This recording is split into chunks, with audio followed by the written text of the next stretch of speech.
Hi, in this video we're going to go over the fill and stroke tool and talk about stroke width and also introduce you to some of the color palettes in Illustrator as well. So in Illustrator we will be using color a lot, especially since we'll be drawing garments, and you'll probably want to change the color of whatever garment you are drawing. In Illustrator it's important to understand that when you draw a shape, when you draw a path, when you draw a segment, any object is going to have two color choices. You'll get to choose what the fill color is, which in this case is a lime green, and you'll also get to choose what the stroke color is. In this case is black. So everything you draw is going to have a fill color, and it's also going to have an outline color called a stroke fill. And down here at the tool menu is where you can easily access the tools. Sometimes you just don't want an outline, you just want a fill, and if that's the case, you select your stroke so that the tool is on top, and you choose none. Problem solved, no more outline.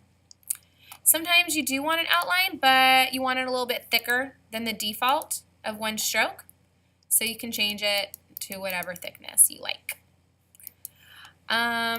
Maybe you want just an outline and no fill. Maybe you want that to be clear. You can change it to white, but then it's not clear. It's not see-through. So if you want it absolutely clear, make sure your fill is on top and pick none. There we go. Now it's like a little window. I definitely want to bring your attention to fill and stroke. I find a lot of designers are sometimes working with a white fill, and they think they're working with no fill, and they get this weird effect.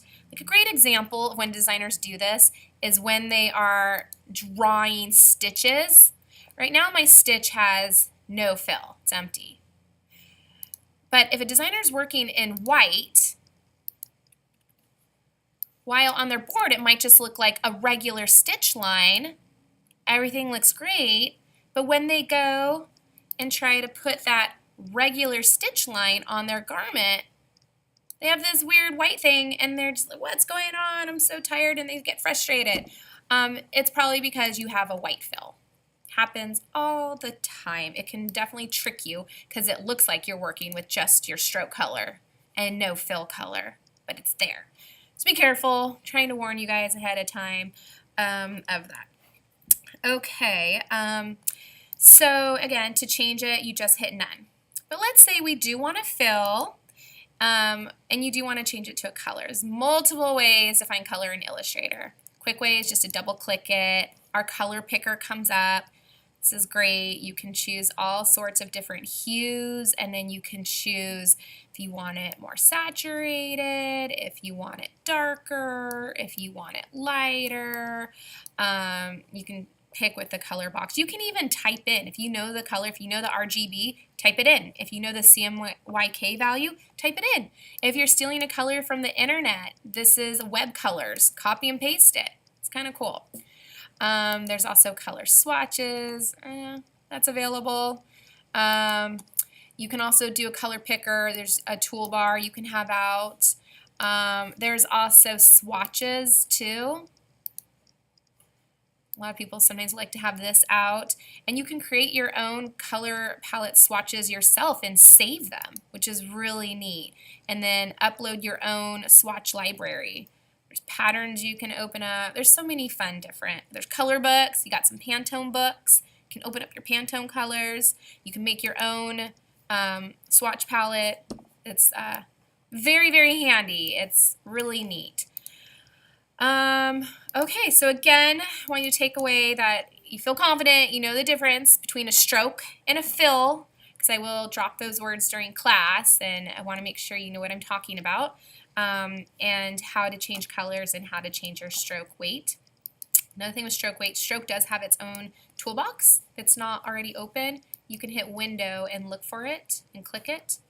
There's also a keyboard shortcut, Apple F10. Here again, you can change the weight, you can change the shape of the corners, the ends of the caps, you can make a stitch line. Here I did a dashed line. You can type in how long you want your dashes. Maybe you want them longer, I don't know. Let me try that again. I mean, you can really control all sorts of, you can add arrowheads. We do this a lot, especially when we start making tech packs. You can change the shape of your arrowhead. So many fun things. So play around with that, get comfortable with it. Okay, well that concludes this video.